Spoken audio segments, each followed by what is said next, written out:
করা হয়েছিল সেই মূল্য নিয়ন্ত্রণ সংস্থা তৈরি করেছিলেন কে? না ডাক্তার মনমোহন সিং। কেন তৈরি করেছিলেন?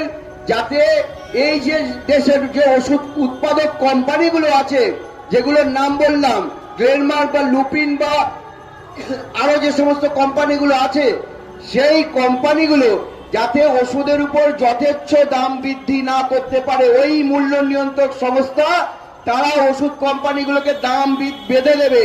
ধরুন একটা গ্যাসের ট্যাবলেট প্যান্ডি আমরা খুব ইউজ করি, প্যান40 আমরা খুব ইউজ করি, পেন্টাসিড ডিএসআর আমরা খুব ইউজ করি, র্যাজোটি আমরা খুব ইউজ করি। এই যে একটা ওষুধ, গ্যাসের প্রত্যেকেরই প্রবলেম আছে, এই ওষুধ ধরুন একটা কোম্পানি তৈরি করছে, গ্লেনমার্ক তৈরি করলো একটা ওষুধ, ধরুন প্যান্ডি।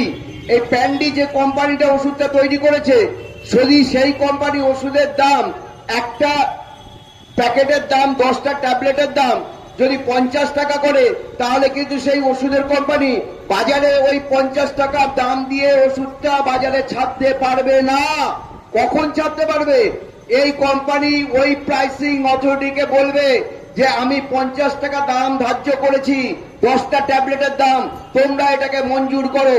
তখন ওই ন্যাশনাল ফার্মাসিউটিক্যাল প্রাইসিং অথরিটি ওরা তখন বিবেচনা করবে যে এই পাতার দাম 50 টাকা হতে পারে কিনা। দরকার হলে ওই পাতার দাম তখন ওরা বলবে না, তোমাকে 40 টাকায় বিক্রি করতে হবে। তখন ওই ওষুধ কোম্পানিগুলোকে কিন্তু ওই ওষুধের দাম 40 টাকায় বিক্রি করতে হবে।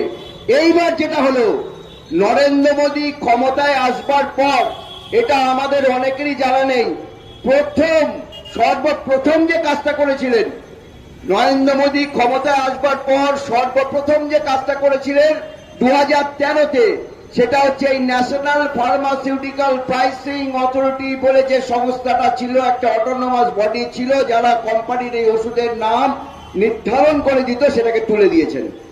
সেইটাকে তুলে দিয়ে একটা অর্ডার করা হয়েছে যে এইবার থেকে যে সমস্ত কোম্পানিগুলো যে ওষুধ প্রোডাক্ট করবে, সেই ওষুধগুলো সেই কোম্পানি তাদের ইচ্ছা মতো দাম কমাতে পারবে, ইচ্ছা মতো দাম বাড়াতে পারবে।